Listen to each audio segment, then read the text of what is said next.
Halo Kidalers, selamat datang kembali di channel Hobi Kidal. Di video kali ini aku ingin review lapangan baru di Malang. Alamatnya di Jalan Raya Langsep nomor 4A. Jadi kemarin grupku yang biasanya main di lapangan Bengkulu pingin coba lapangan sekali-kali ya, coba lapangan karpet. Kalau di Bengkulu kan pakai lantai teraso atau lapangan kuno. Oke, jadi pertama kita bingung, ada yang udah pernah ke sini, ada yang belum. Terus waktu aku Google di Google Street kok nggak ini ya, kok lapangannya kok jelek. Jadi di foto yang pertama itu kalian bisa lihat ya. Jadi ada kayak pintu gerbang yang udah kayak karatan. Terus jalanannya itu masih kayak tanah sama batu-batu gitu. Jadi waktu pertama kali aku masuk dan kata teman-teman di sebelahnya kafe namanya Kotas. Itu kotasnya bagus tapi sebelahnya kok jelek. Terus ada tulisannya dijual. Dan ada banyak tukang. Aku pikir salah tempat, tapi ternyata waktu aku beranikan diri untuk masuk, agak jauh masuknya. Ternyata udah dikasih pavingan jalanannya dan cukup luas parkirannya.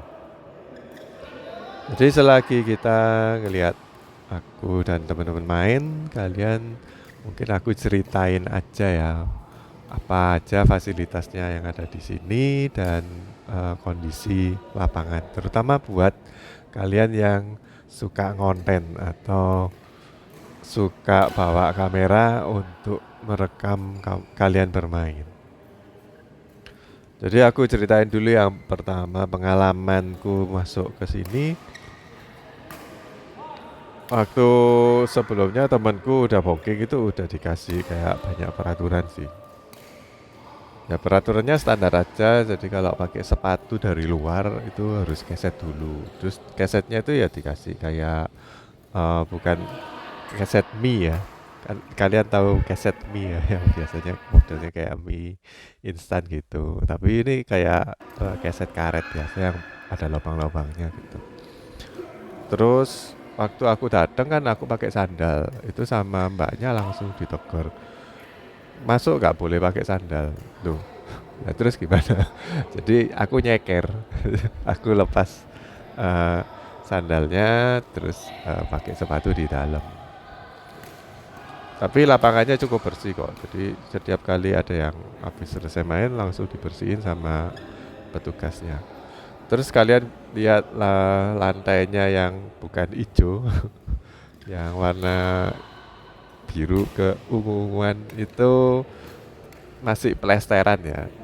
Itu kayak mungkin ada kayak catnya, tapi catnya itu ada pasirnya gitu. Mungkin kalian tahu ya, jadi biar gak licin terus dikasih gitu. Cuman masalahnya kalau ada shuttlecock yang jatuhnya di sana, terus kalian ambil pakai raket, nah raketnya nanti baret semua. Eh, Kemarin tuh aku lihat ada di lapangan sebelah anak yang nggak bisa main. Terus entah itu memang kaya banget atau gimana ya anaknya. Jadi ngambil koknya itu diambil pakai raket terus bunyi trek. Ya terusin aja 10 kali gitu. Chatnya pasti habis. Terus ada peraturan berikutnya yang menurutku agak aneh ya. Soalnya dibilang nggak boleh makan dan minum, maksudnya di lapangan ya, selain air putih. Nah, kebanyakan kan minum kayak isotonik gitu kan harusnya boleh ya. Kalau kayak teh-teh yang bukan dari botol mungkin nggak boleh ya, nggak apa-apa. Ya, itu salah yang bikin lapangan soalnya daerah yang tadi di luar lapangan hijau itu dia kan bikinnya kasar ya, jadi nggak bisa dipel atau sulit untuk dipel. Nah, harusnya dikasih kayak lantai keramik sih kalau mau lebih enak, atau mungkin dikasih kayak parkit. Parkit yang vinil itu mungkin bisa dipel lebih gampang. Ya mungkin mereka mau jaga kondisi lapangan biar nggak lengket-lengket atau semutan kena ini ya, kena minuman yang mengandung gula. Karena di lantai 2-nya atau di samping kanan dari video ini itu ada kayak kafe gitu. Kafenya nggak bagus-bagus amat. Jualannya lumayan ada. Nggak, biasanya kan lapangan itu cuma jual kayak pop mie atau mie instan ya. Ini ada bakso, rawon, gulai, mie juga ada, terus juga jual minuman-minuman. Nah mungkin buat kalian yang kalau datang itu wajib ke toilet, datang kayaknya itu ada toilet tapi masih dalam renovasi ya, atau belum selesai mungkin di lantai bawah di dekatnya kasir. Waktu aku pulang, aku tanya ke mbaknya, toiletnya di sini ada mbak? Oh nggak boleh, harus di atas katanya, masih ada di atas di belakangnya kantin. Waktu aku cek toiletnya karena lapangannya baru ya masih bagus lah. Seperti biasa lapangan-lapangan yang pakai karpet itu biasanya lebar atau banyak lapangan. Di sini ada 5, tapi yang satu lagi yang di sebelah kanan dari video ini ada satu tempat lagi tapi nggak ada karpetnya, jadi masih belum jadi. Seharusnya bisa 6 di sini, tapi masih ada 5 dan karpetnya ini ada mereknya. Nah, ini yang aku baru pertama kali ngelihat ada lapangan yang ada mereknya, dan mereknya cukup terkenal ya, ini dari brand 100 yang anak buah atau anak perusahaan dari Lining katanya ya, aku nggak tahu. Sementara di lapangan yang pernah aku coba yang karpet ya, itu nggak pernah lihat ada mereknya, dan ada yang lepas-lepas, ada yang melembung-melembung. Nah, itu kurang bagus sih menurutku. Tapi kalau di sini lapangannya relatif lurus. Terus ada beda ketinggian ya dari luar lapangan sama karpetnya itu nggak nggak dikasih karpet. Biasanya itu kan kalau di BWF di lantai yang aku tadi bilang kasar itu dikasih kayak karpet, terus dikasih kayak lakban kan. Jadi kalau nginjek separuh di lapangan, separuh di situ nggak nyandungi gitu, nggak tersandung. Tapi aku rasa kalau kita mainnya udah lumayan jago, nggak bakal main sampai keluar-keluar lapangan ya. Pasti kakinya itu bisa ngerem. Nah ini aku kasih lihat ya tekstur dari lapangannya itu kayak apa. Jadi teksturnya itu kayak kulit jeruk tapi empuk. Waktu aku coba ini ya pakai dengkul, aku geser-geser. Ini atlet kalau main di sini delosor-delosor apa gak lecet ya? Aku rasa bisa lecet loh itu, soalnya agak kasar ya. Seperti biasa lapangan itu biasanya sambungan ya, tapi di sini lah sambungannya itu rapi banget. Yang aku pernah lihat di salah satu video mereknya Victor, itu kalau nempelin lapangan yang ini ya, sambungannya itu kayak ada resletingnya khusus gitu. Jadi ditarik, jadi pasti lurus lah, bukan cuman dilem aja terus kayak dikasih roller gitu. Jadi ini memang khusus bisa digulung rakitan, jadi nggak bawanya itu nggak selebar lapangan gini, tapi bawanya panjang dan tipis gitu. Menurutku bagus sih, ini dari build quality-nya itu bagus. Next, aku ingin bahas mengenai apakah kita semesnya bunyi. Kalau biasanya lapangan yang lebar atau luas ya, itu biasanya kalau nyemes tuh gak bunyi. Aku tanya ke Juan yang atlet itu,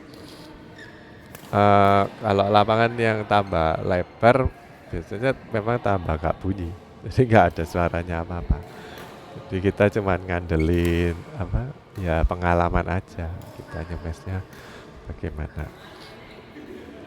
Itu pengaruh kalau kalian biasa main itu di lapangan yang kecil cuman ada satu atau dua lapangan itu kalau nyemes kan biasanya bunyi jedot jedot jedot jedot kayak mercon gitu ya. Tapi kalau di sini seberapa keras semesanmu itu nggak seberapa keras bunyinya juga. Jadi kalau Juan nyemes ya keras lah. Kalau Stanley nyemes juga bunyinya keras. Tapi kalau aku nyemes nggak nggak terlalu kedengeran suaranya. Terus kalau soal angin ya kemarin tuh kan aku nyoba yang di Platinum Dieng itu bolanya kan aku bilang agak belok soalnya ada angin. Kalau di sini enggak, cuman ya karena itu jadi agak pengap. Soalnya enggak ada sirkulasinya kurang kurang betul sih menurutku. Harusnya kalau sirkulasinya bagus itu bukan dikasih kayak modelnya kayak masjid-masjidan yang di atas itu ya, tapi ada kisi-kisi di sebelah tembok yang kirinya video harusnya ada. Biar sirkulasi dari udara yang masuk bisa keluar. Kalau udaranya cuman masuk aja tapi di sebelah satunya buntu, itu udaranya nggak bisa mengalir. Nah, waktu aku naik ke atas ke daerah kantin tuh ada tulisannya. Kalau ruangan itu udah dibikin kayak sistem ada lubangnya atau biar sirkulasi ini lancar. Tapi menurutku cuman di situ aja. Maksudnya cuman di daerah kantin aja yang ada tulisannya gitu. Soalnya di sana boleh merokok. Nah ini yang aku nggak suka. Jadi di lapangan ini nggak ada tulisannya dilarang merokok. Terus alasannya karena udah ada kayak kipas angin exhaust ya mungkin di daerah tempat merokok itu yang di kantin. Tapi itu kan masih di dalam ruangan. Buktinya waktu aku main di lapangan sebelah, bau rokok itu masih ada gitu. Jadi aku masih mencium bau rokok. Lah itu bikin aku kalah. Ya bukan alasan itu ya, cuman aku memang uh, punya kayak alergi gitu dengan asap-asapan. Ya menurutku kalau di lapangan badminton harusnya sama sekali nggak boleh merokok lah. Lapangan olahraga apapun ya, di fitnessan atau dimanapun harusnya nggak boleh merokok. Soalnya itu tempat untuk orang cari sehat ya, kenapa kok ini ada diperbolehkan merokok. Mengenai suara semes, ya itu ada kelebihan dan kelemahan. Kalau biasanya kita lihat temen nyemesnya keras itu kita kan dengar dulu ya, baru bolanya itu jatuh. Kalau dengar dulu biasanya kita ada sedikit panik. Suaranya ini keras, berarti datangnya bola lebih cepat. Oh ini suaranya nggak bunyinya salah atau klotak. Oh ini pelan ini. Jadi kita bisa ancang-ancang maju. Tapi kalau nggak dengar suaranya, itu ada kesulitan untuk maju atau ada kesulitan untuk defend. Tapi lama-lama ya jadi terbiasa ya karena kita melihatnya pakai mata aja, nggak mengandalkan indera pendengaran lagi. Nah karena dari lawan semesnya yang biasanya keras terus kita nggak dengar, itu kita jadi lebih kayak lebih ready gitu. Oh di semes jadi langsung diambil, di serobot-serobot di depan masih bisa. Kemarin tuh ada coach yang bilang ke aku sih, kalau biasanya ada temennya dia yang nyemesnya keras kalau main di lapangan karpet kayak gini, yang maksudnya lapangan yang luas itu jadi nggak seberapa kedengeran kalau keras, jadi kita bisa lebih siap. Nah itu aku setuju dengan pendapat yang seperti itu. Lalu efeknya buat kita kalau kita nyemes, kita kan merasa waduh udah kayak sekuat tenaga tapi kok bunyinya keras gitu, dan lawan tuh kelihatannya kok enteng banget ngembaliin bolanya, bisa kembali terus. Ya mungkin lawan juga merasakan efek yang sama ya, sampai kita udah dikencengin, suara dari semesan kita nggak keras, kita tambah kencengin terus. Tapi yang lawan tuh masih nggak dengar dan bisa mengembalikan dengan enak. Nah itu salah satu dari kelemahannya ya. kelebihan dan kelemahan sih nggak bisa dibilang yang mana soalnya sama-sama dapat dua hal itu ya, dari yang nyemes juga dari yang defend. Tapi ini yang jadi masalah setelah kita main, soalnya kita kayaknya bakal kerja double kan, nyemes keras-keras biar keluar suaranya. Setelah main sakit semua badannya, soalnya kita terlalu forsir untuk nyemes keras. Ya memang harusnya sih gitu ya. Kalau kita main tuh harusnya all out. Jadi eh, memang harus diniatin kalau nyemes ya harus nyemes terus yang keras gitu. Pengaruhnya ke shuttlecock apa? Kalau kita pakai kok merek Johan ya di sini sama seperti kalau kita main di lapangan Bengkulu. Memang akhir-akhir ini koknya itu agak kenceng larinya, apalagi kalau suhu udaranya panas. Tapi di lapangan ini aku masih bisa pakai dibanding dengan lapangan Platinum yang di Dieng yang baru-baru ini. Dan kemarin aku main sama Juban tuh habis shuttlecock 4. Jadi di lapangan ini malah tambah boros shuttlecocknya. Tapi larinya menurutku masih bisa ditoleransi lah. Kadang-kadang ada kayak ini ya fenomena aneh gitu. Kalau bolanya nanggung, kita nyemes ke belakang biasanya out. Tapi kalau dari ngelop dari belakang ke belakang itu nggak bisa out atau sulit banget untuk ngelop dari belakang ke belakang. Aku nggak ngerti kenapa kok seperti itu.